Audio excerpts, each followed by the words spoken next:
Sie können doch nicht erlauben, dass er mein Kind mitnimmt. Frau von Anstetten, ich bin verpflichtet, im Interesse des Kindes zu handeln. Und Sie sind augenscheinlich nicht in der Lage, sich um den Jungen zu kümmern. Ja, der wohl erst recht nicht.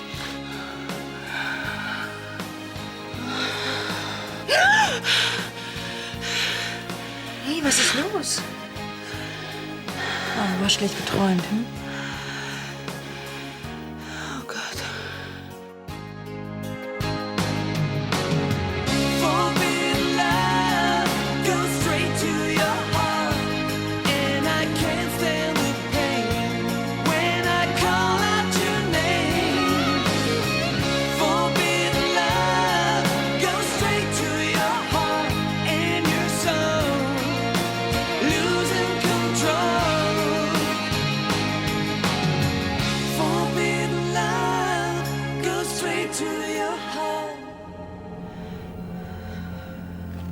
Was ist denn los? Jemand, der von Lust und Liebe träumt, der sieht anders aus. Ich weiß auch nicht, was passiert ist. Als du geschlafen hast, sahst du richtig glücklich aus. Glücklich? Ich glaube, du träumst. Nein, wirklich. Du hattest dieses selige Lächeln im Gesicht, was du eigentlich nur hast, wenn... Ich kann mich nicht mehr erinnern. Ich glaube, der Traum war nicht so doll. Schade. Ich dachte, du träumst von mir und der Hochzeit. Das Recht ist in diesem Fall auf meiner Seite. Du hast keine Chance gegen eine Mutter. Das Recht. Du weißt doch ganz genau, wie kreativ wir beide damit umgehen. Du kommst diesmal mit deinen Intrigen nicht durch. Aber Tanja, ich handle doch stets legal. Das weißt du doch. Ach ja, war es legal, mich zu betäuben und mir mein Kind wegzunehmen? Ich habe nur getan, was für meinen Sohn das Beste ist. Eine Mutter wie dich hat er nicht verdient. Guck ihn dir noch mal gut an, Ansgar. Wer weiß, wann du wieder Gelegenheit dazu hast. Bald schon. Sehr bald. Ach ja? Und falls es dich interessiert, Tanja, ich habe vor dem Familiengericht das alleinige Sorgerecht beantragt.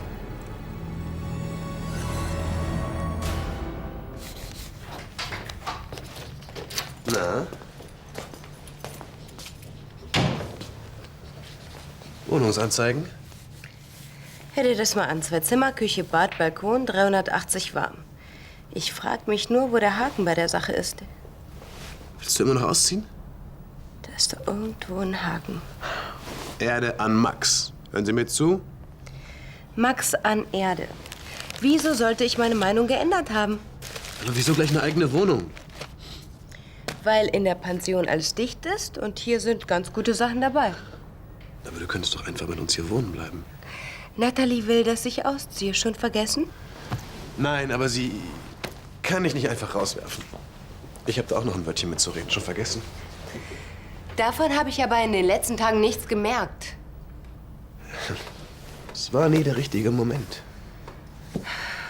Ich will mich ja auch nicht herumstreiten, sondern einfach nur ausziehen. Lasst euch nicht stören. Natalie, bitte, so... Ja.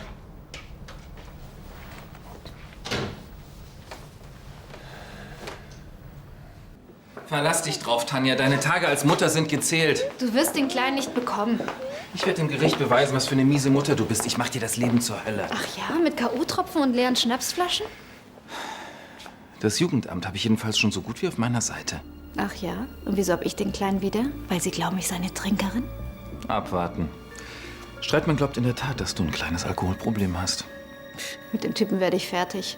Ach ja? Da wäre ich mir nicht so sicher. Streitmann ist auch nur ein Mann. Schönen Abend noch.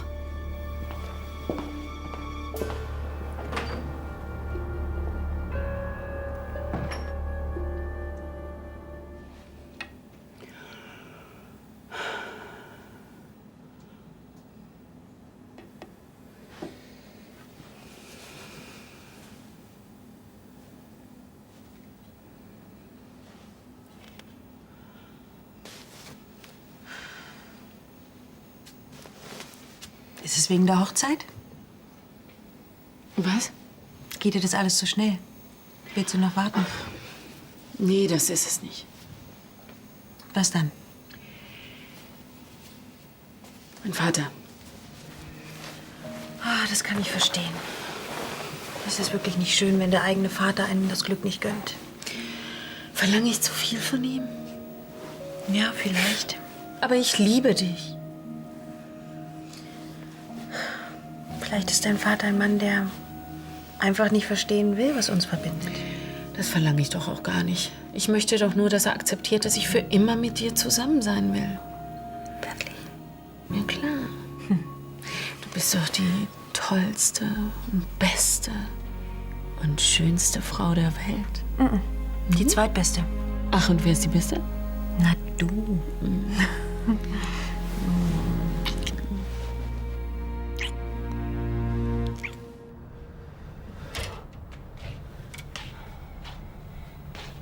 Natalie, Gregor, hast du mich erschreckt? Was machst du denn hier?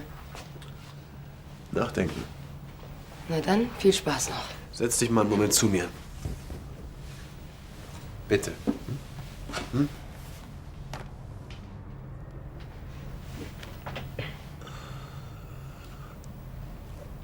Ich liebe Max. Das wolltest du mir jetzt sagen. Ich will nicht, dass sie auszieht. Daher weht der Wind. Dazu, du kannst ihr nicht die Schuld an deiner Verfassung geben. Willst du mir jetzt Vorwürfe machen? Kein Mensch macht dir Vorwürfe. Keiner. Deine Freundin freut sich darüber, dass ich mein Kind verloren habe. Das sieht ein Blinder. Das ist nicht wahr. Ja, aber so stehe ich euch wenigstens nicht im Weg. Max wäre nie damit klargekommen, dass wir ein Kind zusammen haben. Sie hat immerhin versucht, sich damit zu arrangieren. So wie du, ja? Ich verliere unser Kind und du schläfst mit ihr. Das ist meine Freundin. Sowas kommt hin und wieder mal vor. Insgeheim bist du doch froh, nicht Vater werden zu müssen. Jedenfalls nicht mit mir. Das reicht jetzt. Oder wie soll ich das sonst deuten, dass du keine Anzeichen von Trauer zeigst? Das ist dir doch völlig egal. Ich renn nicht in Schwarz rum. Und ich heul auch nicht die ganze Zeit. Trotzdem bin ich traurig. Ich wäre nämlich gern Vater geworden.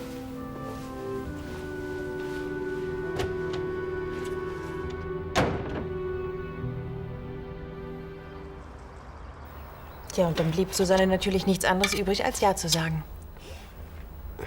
Ja, ich verstehe. Ist das alles, was du dazu zu sagen hast? Was möchtest du denn, dass ich noch dazu sage? Ja, ein bisschen mehr Begeisterung, Freude. Immerhin steuert deine Tochter wieder in den Hafen der Ehe. Du wirst ja wohl nachvollziehen können, dass ich deine letzte Hochzeit nicht gerade in bester Erinnerung habe. Und nicht nur deine. Die Ehe mit Bernd war ein Riesenfehler, ich weiß. Aber ich dachte, das hätten wir abgehakt. Ja, also gut, lassen wir die Vergangenheit ruhen. Ja, meinen Segen sollt ihr haben. Du kannst dir gar nicht vorstellen, wie glücklich du mich damit machst. Also, wenn du so weiterdrückst, dann werde ich das nicht mehr erleben können. Ach, und was die Hochzeitsfeier angeht. Also, wenn ihr in größerem Rahmen feiern wollt, ich denke nicht, dass Ansgar euch das Schloss überlässt. Also wir wollen keine Riesentamtam. Eine kleine Feier. Und wir wollen es auch nicht an die große Glocke hängen. Ja, wie ihr meint. Also, ihr habt euch das wirklich überlegt? Also ich bin mir 100%ig sicher. Schön. Ja, ich auch.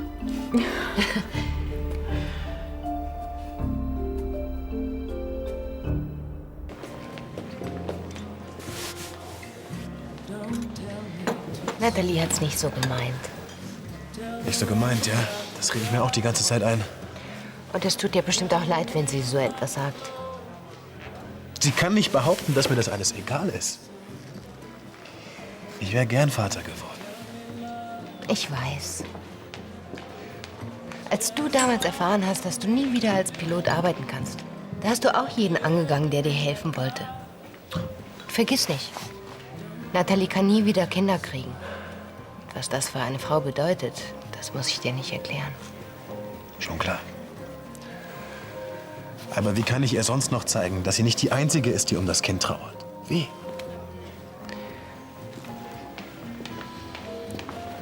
Ich bin die geborene Hausfrau und Mutter.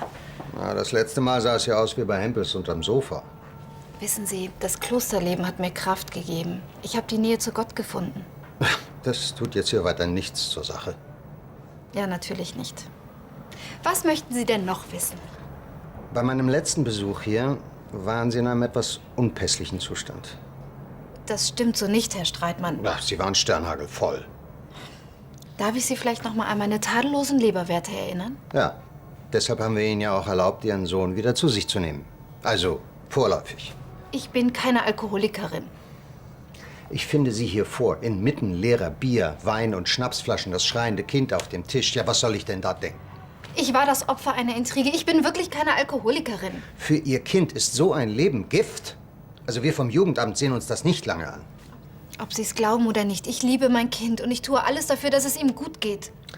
In meinem Beruf bin ich weit herumgekommen. Ja, Herr Streitmann, ich weiß Ihre Erfahrung auch wirklich sehr zu schätzen. Und dabei habe ich in den letzten Jahren eines begriffen. Viele alleinerziehende Mütter sind ihrer Aufgabe nicht gewachsen. Ja, aber ich komme bestens zurecht. Der Erzeuger meines Ah ja, Kindes. der Erzeuger. Er hat mir K.O.-Tropfen gegeben und dann hat er Sie angerufen. Hören Sie auf mit Ihren Verleumdungen. Damit machen Sie alles nur noch schlimmer. Ich kann es ihm beweisen. Weil Sie von Ihrer eigenen Unfähigkeit ablenken wollen. Bringen Sie den Vater des Kindes in Verruf? Nein, ich habe eine Zeugin für meine Behauptungen. Ach. Auf einmal? Ja. Sie wird Ihnen bestätigen, was für ein Typ dieser Mann wirklich ist. So, zweimal Salat mit Soße. Danke, nicht gut. Guten Appetit. Ja, danke. Ach so, und ich bekomme noch ein Wasser, bitte. Kommt her. Und? Wann soll das freudige Ereignis stattfinden? Ja, wir haben noch keinen Termin, aber möglichst bald. Heiratet im Sommer, da kann man draußen feiern. Ihr kommt doch, oder? Ich spreche nach wie vor nur für mich. Was mit Arno ist, Eure Paartherapie hat er doch zugestimmt. das glaube ich ihm erst, wenn er wirklich mitmacht. Ja, manchmal kann Papa sehr altmodisch sein. Du kennst ihn länger als ich. Ja, klar. Deswegen sind wir zurzeit auch nicht auf einer Wellenlänge. Lass mich raten. Ihm gefällt es nicht mit eurer Hochzeit. Er sagt, meine Liebe zu Carla sei eine sexuelle Verirrung. Männer.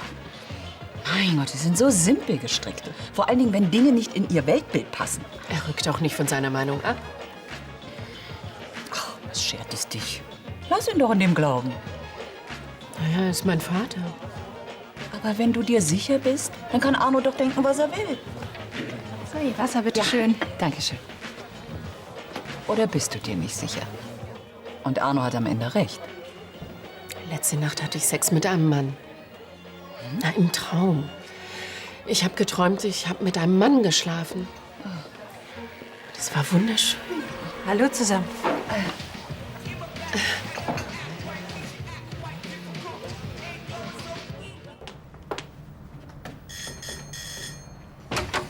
Ah, Sie sind da, gut.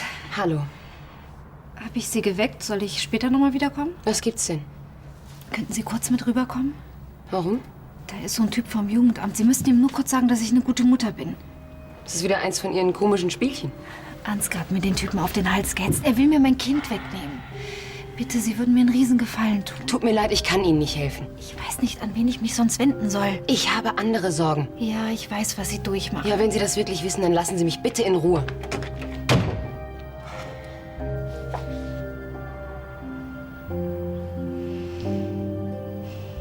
Was wollte Tanja? Ist doch egal. Sag mir lieber, wieso du dieses Ding hierher geschleppt hast. Das ist kein Ding. So ein Baum ist was Schönes. Nur weil Sachen schön sind, muss man sie nicht gleich mit nach Hause bringen. Warte mal, hör mir mal kurz zu.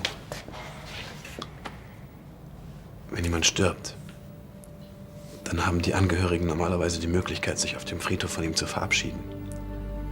Und was hat dieser Baum damit zu tun? Sie können an das Grab des Menschen zurückkehren. Und das hilft ihnen in ihrer Trauer. Wir können das nicht. Machst du es mir jetzt zum Vorwurf, dass ich mein Kind so früh verloren Ich habe? möchte einfach nur rausgehen und irgendwo dieses Bäumchen einpflanzen. Es ist ein Symbol für unser ungeborenes Kind und Was soll das? vielleicht hilft uns das in unserer Trauer.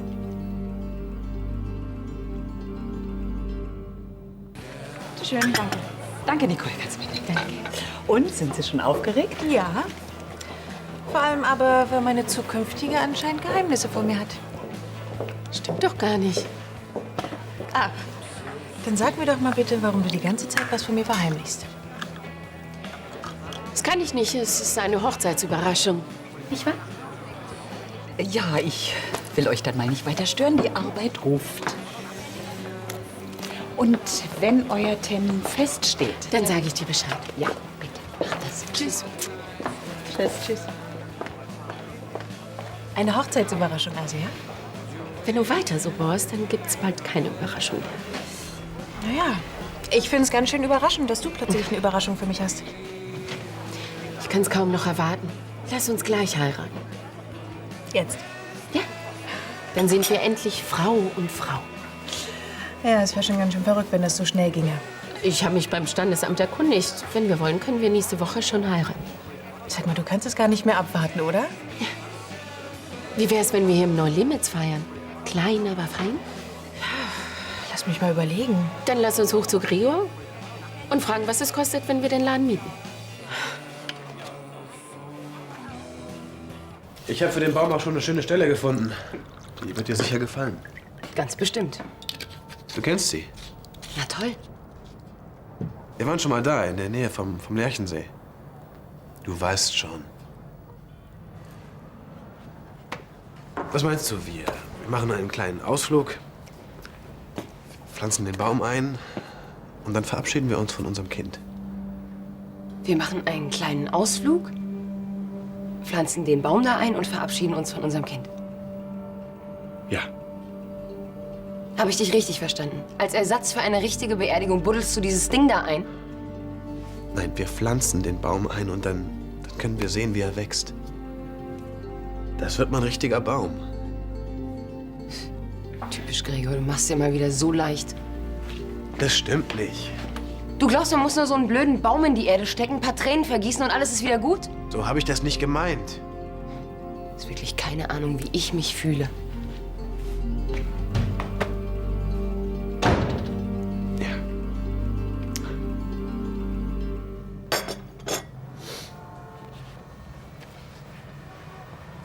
Möchten Sie nicht noch ein Tässchen? Ah, danke, nein. Ach, Sie haben gar nichts vom Kuchen angerührt. Ich habe ihn extra selber gebacken. Ja, ich bin auf Diät. Herr Streitmann, hätte ich das gewusst, hätte ich Ihnen natürlich was Leichtes gemacht. Immerhin habe ich jetzt eine etwaige Vorstellung davon, wie sehr Ihnen das Wohl Ihres Kindes am Herzen liegt. Ich spiele Ihnen kein Theater vor. Das sagen Sie alle. Sie müssen mir glauben, ich liebe meinen Sohn. Richtig. Und der Kindsvater hat Sie besoffen gemacht. Ja, ja. Das soll ich Ihnen glauben? Aber genau so war es. Ihre sogenannte Zeugin wollte auch kein gutes Wort für Sie einlegen. Die beliebteste sind Sie wohl nicht hier. Es geht ihr nicht gut. Sie hat gerade selber ein Kind verloren. Frau von Anstetten, ich weiß nicht, ob ich über Ihre Geschichten weinen oder lachen soll. Ich sag nur die Wahrheit. Richtig, und morgen kommt der Weihnachtsmann. Wissen Sie, solche Frauen wie Sie begegnen mir am laufenden Band. Aber ich bin nicht eine von denen. Wie dem auch sei, ich werde dem Gericht raten, der einstweiligen Verfügung des Kindsvaters stattzugeben. Bitte tun Sie das nicht. Auf Wiedersehen. Warten Sie. Wollen Sie Ihre Meinung nicht vielleicht doch ändern?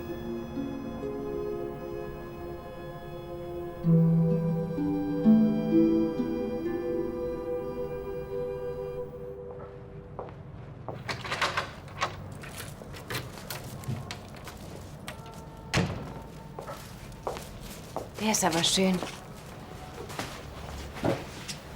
Findest du? Ja, finde ich. Hat Natalie ihn schon gesehen? Hat sie. Und? Was sagt sie zu deinem Vorschlag? Keine Chance.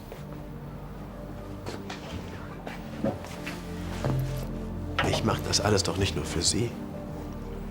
Ich habe das Kind auch verloren. Alles blockt sie ab. Was soll ich denn jetzt noch tun? Und dann heißt es immer, ich will das Baby abhaken. Möchtest du, dass ich mitkomme, wenn du das Bäumchen einpflanzt?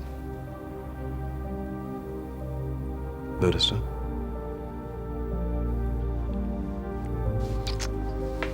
Du hast kein Recht dazu, du nicht. Überall drängst du dich dazwischen.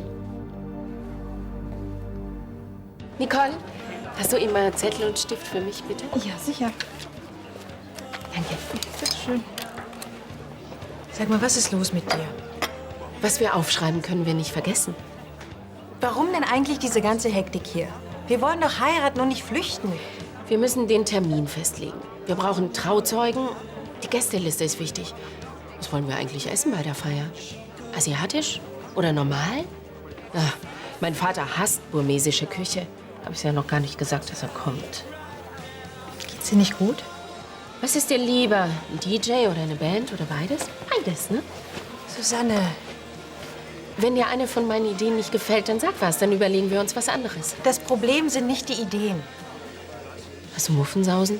Willst du mich nicht mehr heiraten? Natürlich will ich dich heiraten. Aber irgendwas stimmt hier nicht. Gästeliste? Deine Hektik, deine Eile. Du kennst mich doch. Wenn ich was will, dann will ich sofort. Vielleicht willst du dir aber auch nur mit dem ganzen Stress hier selbst was vormachen. Was will ich mir denn vormachen? Keine Ahnung. Du bist schon den ganzen Tag so komisch. Vielleicht hast du ja Zweifel und versuchst, sie zu verdrängen.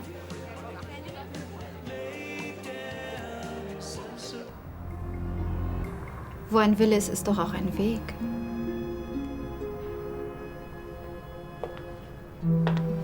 Herr Streitmann. Kommen Sie. Tun Sie nicht, was Sie später bereuen. Oh, für Sie würde ich alles tun. Frau von Anstetten, wir können uns doch gerne mal auf einen Kaffee treffen, aber das hier geht entschieden zu weit. Hat Ihnen schon mal jemand gesagt, wie sexy Sie sind? Oh, also bitte, zügeln Sie sich. Ich bin auch nur ein Mann. Lassen Sie uns rübergehen. Wenn Sie glauben, einen Beamten mit so billigen Mitteln beeinflussen zu können, muss ich Sie leider enttäuschen. Es wird Zeit, dass Ihr Sohn wieder zu seinem Vater kommt. Höchste Zeit. So, ich habe mir das viel zu lange mit angesehen. Ich hätte schon damals auf mein Gefühl hören und Nein sagen sollen. Jetzt pack deine Sachen und verschwinde. Und lass dich hier nie wieder blicken.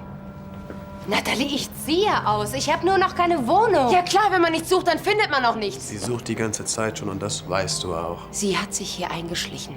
Aber damit ist jetzt ein für alle Mal Schluss. Nathalie, bitte. Werd jetzt nicht beleidigend. Meine Geduld hat auch Grenzen. Geduld? Dass du dieses Wort überhaupt kennst. Seit Wochen strapazierst du meine Geduld. Gut, Vorschlag zur Güte. Ich verlasse heute noch die Wohnung, hol aber in den nächsten paar Tagen meine Sachen. Und morgen stehst du wieder auf der Matte? Sag mal, für wie blöd hältst du mich eigentlich? Nathalie, es reicht. Stellst du dich jetzt auch noch auf ihre Seite? Hat sie schon geschafft, dich so einzulullen, ja? Es reicht, habe ich gesagt.